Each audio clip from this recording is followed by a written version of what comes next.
Hi everybody, this is Annie and that's Susan, and today we're visiting EcoVivarium. Welcome to Animal Bond Academy.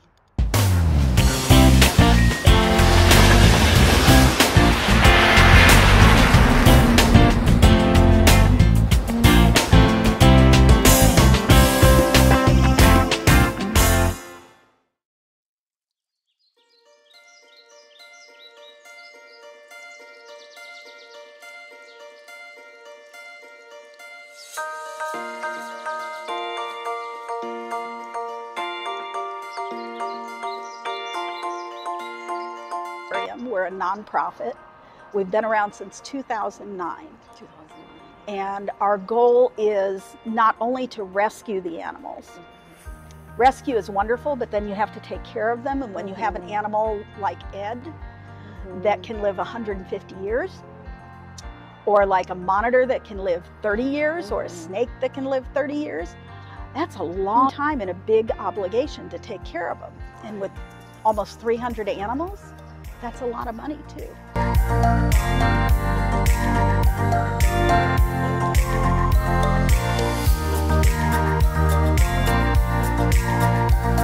This is technically our arthropod room. Okay.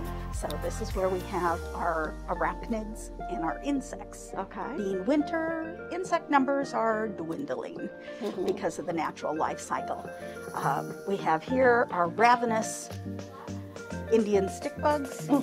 They have consumed all the leaves of their rose bushes, so I have to pull more off of my rose bushes because roses aren't the only thing they'll eat. Right. But an interesting fact with these guys is what they're raised on initially is what they eat for their whole life.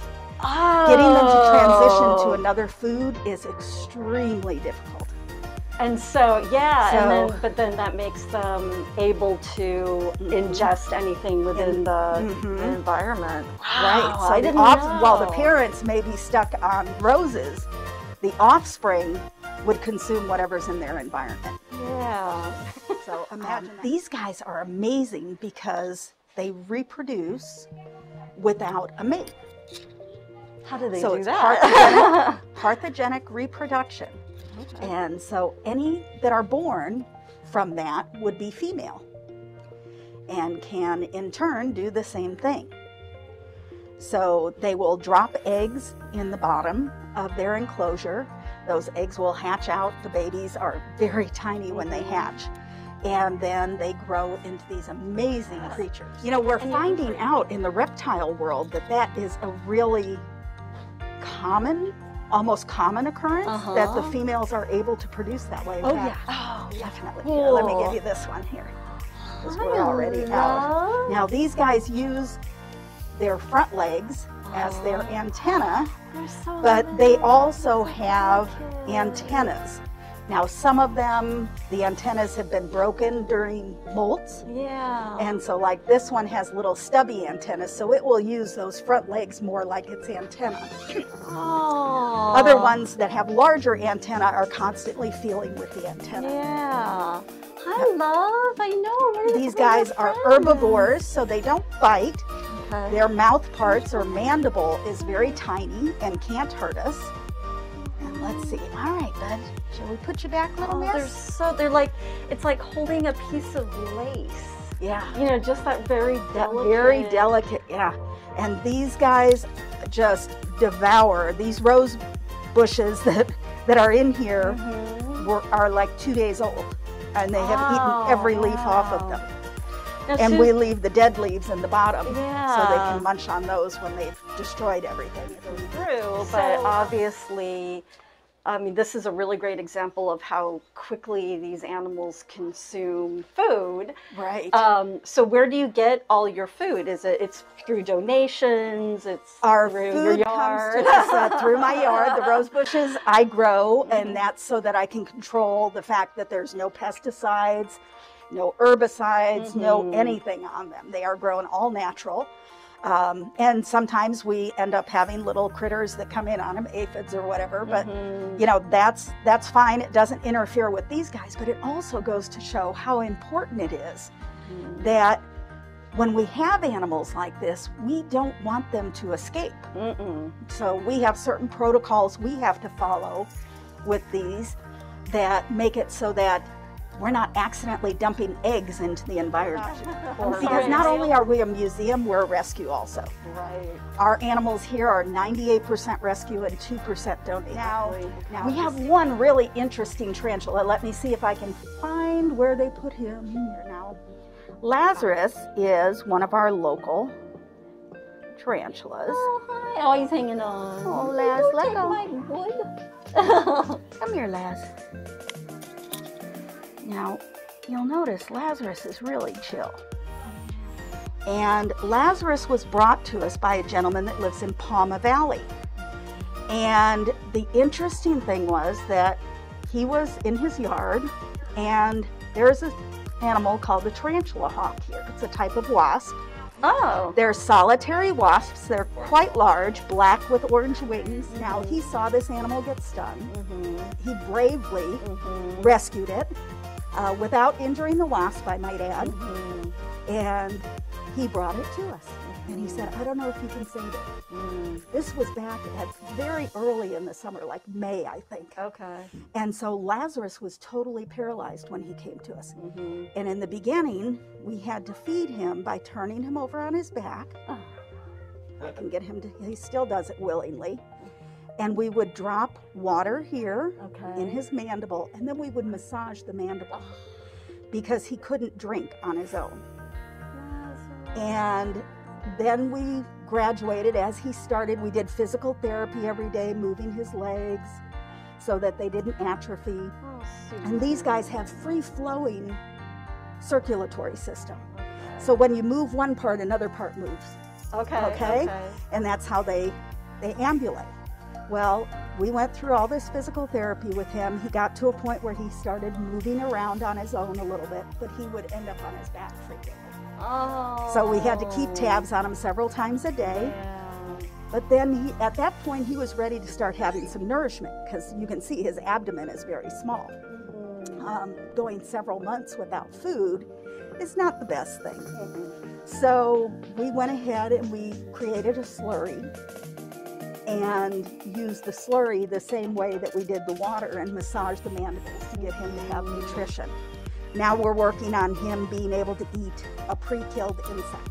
So this is the human-animal bond. I mean, this is why I wanted to come in and really focus on what you do, because I really don't want people just thinking the human-animal bond is with the cute thing. No, well, even though it's he not. is cute. No, it's not. I'd say the furry fuzzies, but this is what we call our furry.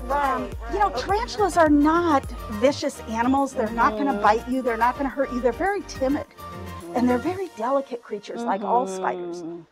And spiders, as a group, play a critical role in our environment. Even the black widow, everybody dreads. Leave them be. They're doing a good job for us. Eating pests. And this guy is going to make a full recovery. It may take as much as 2 years. And we say guy, we don't know yet, because he hasn't gone through its final molt, rather. And so we don't know the sex of him. He hasn't molted since he's been with us. Because he's been paralyzed and hasn't been consuming a lot of food. But now, as we're getting him to eat more, he'll eventually molt for us, and we'll be able to determine what his sex is, because you have to look at the inside part to sex him. That's amazing. I mean, this is the reason we're here, because these are the things that we want to highlight. I mean, who would have thought?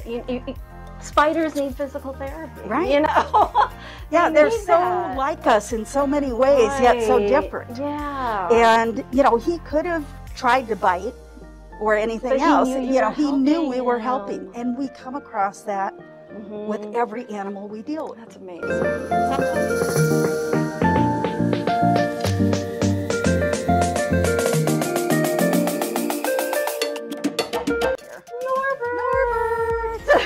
Hello, Norbert. I love Beardy. Hi, Norbert. He says, "Oh, my camera face."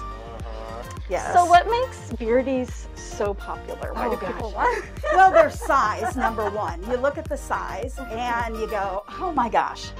This is, and the personalities are huge for such a tiny animal.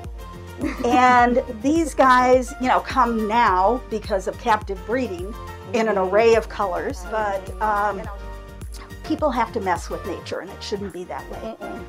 When we start tinkering with genetics of these animals and breeding for certain characteristics, if you're not educated in the field of genetics, and you're just, for lack of a better term, don't take insult, a backyard breeder, a home breeder, you don't understand. And so you do it the way that you were taught by somebody else, or that you learned through observation, and that is, you got two dragons that had the characteristics you wanted, and you bred them, and to get more of that characteristic, you bred the offspring to one of them.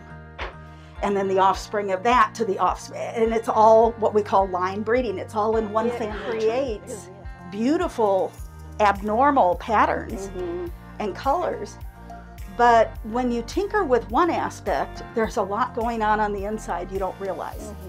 So the reddish coloration. This is not normal. You know, this is something that's bred for. You'll get oranges and yellows in the wild, but the two that you see here, Norbert and Roku, are much more the normal, kind of a muddy, tannish gray.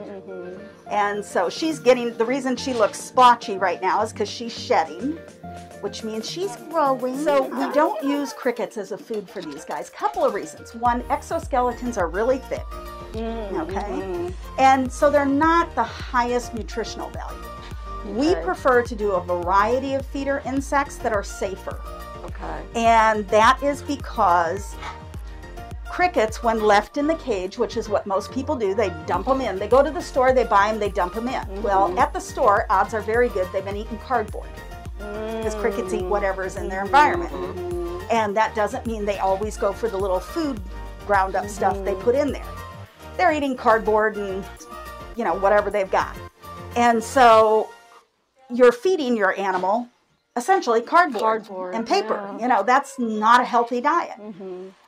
You should bring those bugs home, feed them for at least 24 hours, and then you can feed them to your animal outside of their enclosure in a separate container.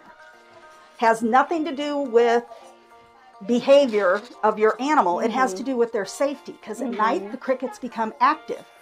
We have an animal that came into us that had a severe skin infection, bacterial skin infection that was caused by crickets biting it as it slept. And you'll meet Buzz Lightyear in a little while. But these guys are so sensitive, and they go for eyes and sensitive skin areas, and it's just not worth it to have that happen for something that's not a high efficiency food. So that's one of our biggest issues right now, is we're due to replace everybody's UV lighting here. And that is a costly situation. It ranges from about $16 on the smallest enclosures up to almost $100 for the really big enclosures. And we have almost 300 animals. And every animal needs UV. And it's like, people don't realize, you can get a dragon for 30, 40 bucks, but to properly set it up, you're going to spend $250. And then you have vet bills, because it should, just like your dog or cat, go into the vet at least once a year, if not twice, for checkups. And that goes for any reptile. You know, people get all sorts of things and just do it on an impulse, especially when the cost is low. Hey, Ninja, you have a little. This is Ninja. Ninja came to us as a brand new hatchling, and we just found out recently, she is about 5-6 years old now. She is a bulldozer. She's a bulldozer. And she likes to investigate toes, so you might want to watch out there. Yeah, be careful. Minge, what you doing, Minge? Oh, she's also a camera hound. So now she's just a baby, you know. She's about 5-6 years old. She's completely focused in on your feet. Oh, she loves that. Butt rubs. Hold on. Butt rubs. Gotta do the butt rubs. And so she's gonna dance for you now. Now, see, they can feel that through their shell. So that is a very normal kind of reaction. She almost fell over. She says, oh, that feels so good. Oh, how about right there? Are you ticklish? How about right there? Now, Ninja has the potential to grow to be 250 pounds. Huge animal that will absolutely destroy your yard and any vegetation in it. And Miss Ninja is quite the dominant personality at our place. Hilarious. She has all sorts of things she does when she wants to come out of her room, from banging metal plates against metal racks. You're gonna try to eat my leg, you silly girl. To you know, just creating all sorts of havoc in there, knocking over anything she can get hold of to knock, tapping at the wall so that we come and let her out, scratching at the door. This is a Sudan plated lizard. And these are really fascinating lizards, but they're all wild caught. So they're caught as adults and imported after going through, you know, quarantines in all the different countries they pass through and living in substandard conditions in those situations. Then they come into the pet trade. Having come from the wild, they likely have internal parasites. People get the animal and they wonder why it scurries away, why it drops its tail, why it bites. Why does it not want to be held? It took us almost 2 years to tame this animal. Why? Because it was a wild animal living on its own, and the capture method is not kind. It's a brutal method of capture. They essentially flood their tunnel systems and nab the ones that survive, you know, as they come up for air. So you're dealing with a situation where this animal has not had good encounters with humans. And so getting them to trust, we are the 7th home that is known for this animal. And Hummer here, or rather Tank here, is, you know, we've had Tank for 7 years. We have no idea of his age. And there's more we don't know about them than we do. Right. And people will feed them a strictly insect diet, when in reality they do eat plant matter too. You know, if you're an experienced reptile person, it's one thing. And if you're patient and if you're willing to form that bond with the animal. But, you know, having gone through 6 other homes, the last one was a very loving home, but they had to move. And while the new apartment said they could have an aquarium, when the aquarium came with a lizard in it, suddenly they couldn't have it. Oh, yeah. And so they gave them 2 weeks to get rid of them. And Tank came to us.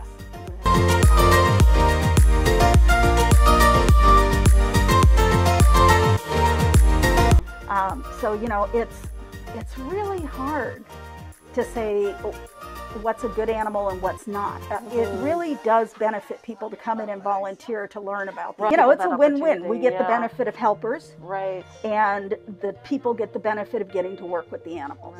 And we've got something for everybody to work with.